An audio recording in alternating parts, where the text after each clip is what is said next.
I'm Harrison Graham here on the Chiefs Report, and we are ready to rock and roll here on this Chiefs mailbag. So submit those questions. That way producer Jack can find all of them here on the Kansas City Chiefs Report. We'll start with a super chat from DaRealChiefsFan. Appreciate the $2. Is Kansas City the team to beat in the entire NFL? I kind of think they are. I think they have a good combination of a good defense and a good offense. They're not flawless. It's kind of crazy to say. This is arguably the worst they've been in 2, 3, 4 years, and they're still maybe the team to beat. They're catching fire at the right time. So, yeah, I mean, I think right now there's a good reason to believe that the Chiefs are ready to go on a deep run. Easton next up here. What wide receiver could we possibly target? In the draft, I mean, there's a lot of them, right? I mean, you've got both the Ohio State kids and Garrett Wilson and Chris Olave. You've got Drake London out of USC. David Bell out of Purdue is a good player. There's a lot of good receiver talent coming up in this draft that you could get not just in the first round, but second or third round as well. So I'm excited to see how it plays out. Rasta Coffman, do you think we could get Breeland back? I sure hope so. So, yeah, Bashuad Breeland got cut by Minnesota. Let me be clear about this. He's been terrible this year. Now, maybe it's a scheme thing. Maybe you get him back with Skaggs and the boys. He gets comfortable and plays well again. The only reason I would consider it is it gives you a depth on a defense that is going to be making the playoffs. And obviously, you know, whether we like it or not, all the COVID stuff, depth matters come playoff time. So I wouldn't be completely opposed. Ask yourself this. Is he better than Mike Hughes? If you think he is, I would sign him. If not, then you're like, okay, he's your fifth best corner. Is it really even worth it? It sounds like there were some altercation issues with him up in Minnesota. So I'd be open to it, but I wouldn't bend over backwards to do it. BigBad Wolf says, are the Chiefs the best team in the NFL at the moment? Yeah, I mean, we've kind of been talking about this. It's kind of been the theme of the day, right? You won 7 in a row. You're on top of the AFC playoff picture, in the driver's seat to have home field advantage throughout the postseason. I think they're one of about 3 teams that can stake that claim. I think Kansas City, Green Bay. I know it was ugly. I'll still throw Tampa into that mix as well. I think in the AFC, New England is still a team to factor in, but I just wonder about a rookie quarterback in the playoffs. Like, are you telling me that in a playoff environment, especially at Arrowhead, that Mac Jones is going to beat Mahomes? That's hard to believe. I think if Buffalo can get it rolling, I think they're dangerous because they were there last year in the AFC title game. But, man, I think it's Kansas City and Green Bay right now. Those feel like the best 2 teams in the NFL. Are the Chiefs Super Bowl favorites? Type Y for yes, type N for no. I think they might be, man. We'll make this the pinned comment on today's video. So scroll on down during this YouTube ad break and get your answers in.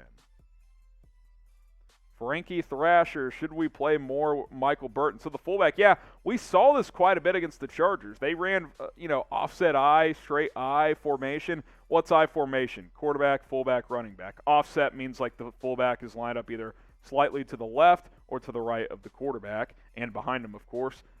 Yeah, man, there were a couple times they went to that fullback dive on 4th and 1. He scored from 7 yards out. There were a couple other times on 3rd, 4th, and short. I was like, get Burton in, run the fullback dive. Like, he's pretty good. So I'd like to see it more. We saw a decent amount of it last week, and Andy Reid likes having a fullback on his team, and I'm open to using that formation a lot more.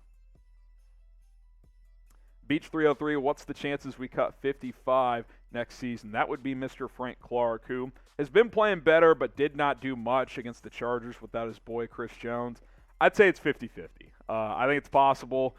He has not lived up to that contract. He's played well at times, really well at times, especially in the Super Bowl run in 2019. He was huge in that postseason, but you can't be like, well, he was great in the Super Bowl run 2-3 years ago. Like, you can't operate like that. Like, if you feel like bring up some of that cap space helps you for next year, then yeah, I think that's something you have to consider. R2G, biggest threat to the Chiefs is the Colts and the Chargers. Those are 2 really dangerous wild card teams. Now, I haven't mentioned them because both are going to have to play on the road from the beginning, but Indianapolis, with what they can do running the football with Jonathan Taylor and that defense, is really good. Carson Wentz doesn't scare me much, but the rest of that team is really well coached and is playing really well. The Chargers, yeah, I mean, we've seen how they played the Chiefs this year, right? Beat them once, and if we're being objective, probably should have won the second matchup too. So, yeah, I would like to avoid the Chargers in the postseason because with Justin Herbert and those boys, they can really catch fire and play some good football. If you love the Chiefs, this is the time to subscribe. More news, rumors, and coverage throughout the rest of the season and on into the offseason.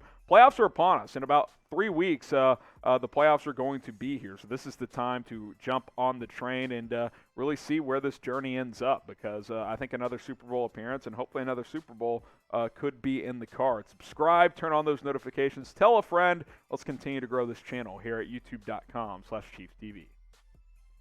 RileyGamer says, should the Chiefs sign Davante Adams in the offseason? I mean, down, but Davante Adams is going to cost $23 to $25 million a year. So, you know, you're talking about cut Frank Clark and do some other stuff as well to even make that a possibility. But, hey, man, if you can get him into this offense with Tyreek Hill and Travis Kelce, that would be ridiculous. Beech 303, chances we draft Treylon Burks. I would love it. The receiver out of Arkansas, he's about 6'2", 6'3", 230 pounds. He runs like a deer. I think he could play some big slot or play on the outside. I think he's a better Chase Claypool, honestly. That's kind of what I think he is, and if you can get someone like that into this offense, that would be scary for opposing defenses. Whiteout asks, what happened to L'Jarius Sneed? So his brother tragically was killed. So obviously a serious family situation. That's why he's missed the past 2 games. I think there's a decent chance he'll play this week against the Steelers, but that's one of those deals where it's like, dude, you take as much time as you need because, yeah, it's a job that he has, but like that's a life-altering situation. So we'll see what shakes out. We'll see what shakes loose. I'd love to see him back on the field. But that's obviously been a major situation that he's had to deal with. Crayson Neeley, got time for a few more here. Is Tyrann the first contract Brett Beech takes care of? Honestly, probably not. He'll probably take care of some smaller ones first. I do think it's the biggest contract he has to decide on. I don't think it's a guarantee that he's back next year. Now, I'd be bummed if he wasn't. I think Tyrann Mathieu is an emotional leader on this team. He's a hell of a player. Sometimes he does and says stupid stuff, that probably, gets him in trouble on social media and stuff like that. But I think he is monumental to this defense's success. So hopefully he comes back on a 2 or 3 year deal. I think that's kind of in that 50-50 range as well. Brett Beech has to figure out where this team sits with the salary cap and has to factor in some of the other big contracts that are currently on this team. Now, something that is a very money kind of friendly deal is this hat and t-shirt combo. $20. That shouldn't be a decision at all. Just get it. Chatsports.com/Chiefs deal. I love this t-shirt. Chiefs Kingdom. Love the charcoal gray shirt with the logo and Chiefs Kingdom on it. The hat is nice as well. Quality gear at chatsports.com/Chiefs deal. $20. $20. It's usually $40. 50% off right now. So take advantage of it. Chatsports.com/Chiefs deal. Logan and Friends, Vlogs and Gaming. Do you think the Chiefs should keep Clark and Ward at the deadline? Well, the trade deadline's passed, so I don't know if that's what you're referring to. But in terms of like bringing them back next year, Clark's under contract. Ward is not, I don't believe. So those will be decisions that they obviously have to make. Ward's played better. If you can bring him back for cheapish, I'd be open to it. Clark, we'll see what the Chiefs do with his contract. Justin Skaggs, should we trade for a better fullback?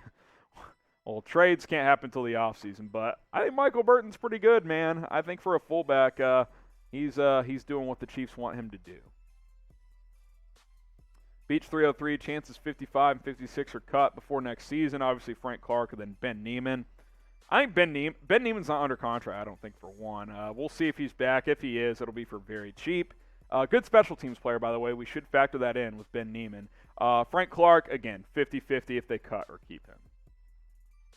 731 Huddy, do you think Chris or Willie Gay will be back next week? I think both will. Yeah, I think there's a good chance both return. The 10-day, kind of typical timeline will be passed, so I would anticipate they clear protocols by then and are good to go against the Steelers. The Real Chiefs fan gets the final word unless we get a super chat. Do you think Mahomes, Hill, and Kelsey will play in the last game against Denver? If seeding is still on the line, 100%. If not, probably not. Like, if they've already locked up the number 1 seed, let's say they win their next 2 and the 2 teams behind them lose another game and it's clinched, then yeah, you'll probably sit your starters. But if it's win to clinch the number 1 seed in Week 18, you bet your ass they're going to be playing in that game. What is your least favorite team? Who is it? Chargers, Raiders, Broncos, Patriots, someone else? Let us know. Who is your least favorite NFL team right now?